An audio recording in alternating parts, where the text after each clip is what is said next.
So, this is my classroom, and try my best to kind of show around.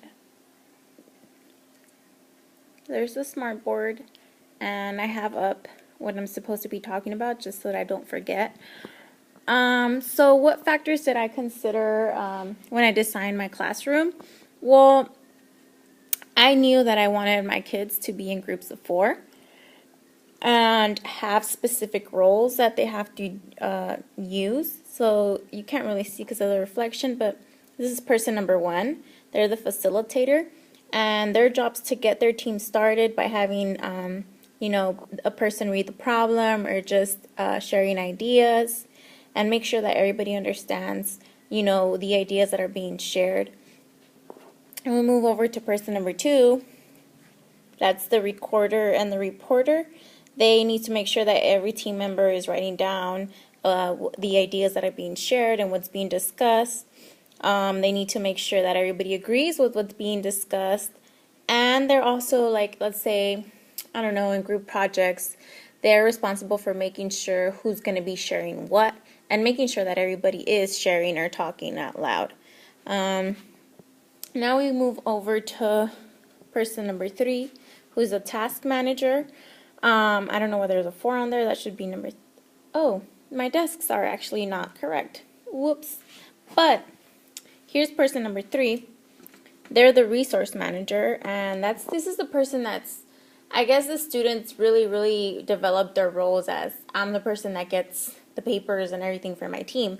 But they also need to understand that they are cleaning up, but getting resources is not about just getting scissors and getting the papers that their team needs. It's also about using the teacher and getting that resource and making sure that the whole team has already discussed and talked about what they understand or what they don't, and develop a question that they can then call me over for and ask me instead of approaching me with, I don't get it.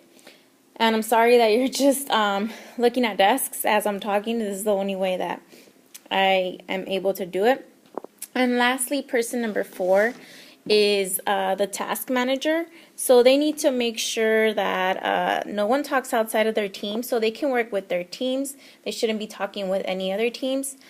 Help keep your team on task and talking about math. So sometimes, they start having side conversations, and need to make sure task manager, they kind of do like this task. They like to quiet their peers down and, say shh, or let's get back to task as I'm walking around, just to, show me that they're doing their role.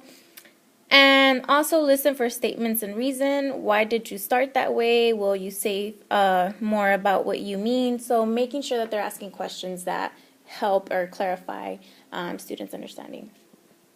Now I have, the way that my tables are numbered is, this is table 1, this is table 2, this is table 3, and sorry for that, but we have, that is table 4. Table 5's right here, and table 6 here, 7 all the way in the corner, 8, and 9. Now for this particular class that I'm going to be talking about, we don't use all the tables. We don't use table 3. I don't have that many students, but one of the things as to why I have them in, that's all that fits in here. First and foremost, I don't have more, that's 36 students, and I don't have more than 36 students in any of my classes. It's 35 is the maximum amount of students, and that's in my last period, period 6. And then one of the things I use is this little cool Kagan timer. So when I want to randomly select, I go ahead and push team selector. So then the students know that that's table 2, someone from table 2, and then I have my little student selector, and then that's person 4, and that's the person who would share out, whatever question I'm talking about. I also obviously needed to kind of clear the doorway there. I tried my best as I could. I would prefer to have this, I prefer that the door would be all the way in the corner over there, so I could have this, the seats a little bit closer to the board. What else? Okay, so when deciding my seating arrangement, now that I went over the person 1, 2, 3, and 4, initially, or the way when I was student teaching, I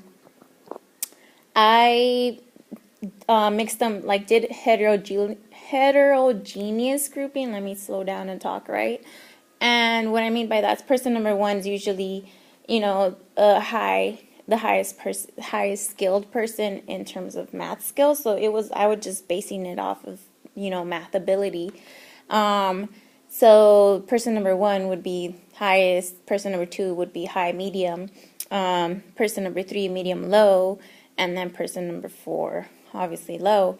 But now, using data that I've gathered, such as like their math scores and their English ability, and also, any learning accommodations or disabilities that a student, needs to be addressed, I took that into consideration. So, let me get my seating chart.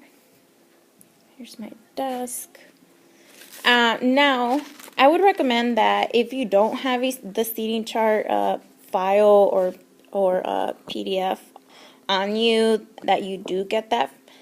So this would be uploaded, obviously, and it'd be in colored. So I only have a black and white printer, which is why you can't see that. But as you can see, there is a heterogeneous grouping in terms of math ability, but I've also made sure that, if I had an English language learner, made sure that their partner or somebody next to them is somebody who speaks well in both languages, or, for example, as in this case, where is it?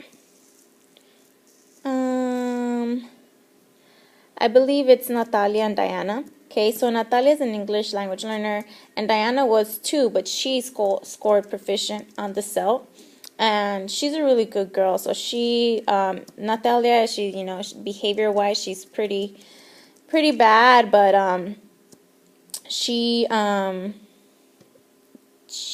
her and Diana partner up very well. Diana helps her out, and I've noticed that works out fine. So pairing out somebody who's an English language learner with somebody who's good in both languages and will help them out. The same thing happened up here, okay?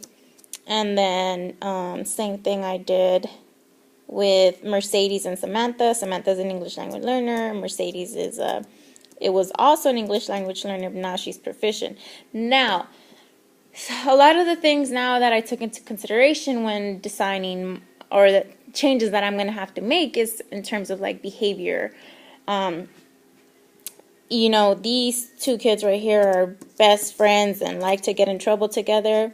These two don't like each other, and there's a lot of things, oh, I don't like sitting with her, and there's a lot of talking going on, and just a lot of personality crashes. Those are the things that are hard about this class, is that I want to put students with someone that they can work with and get help from.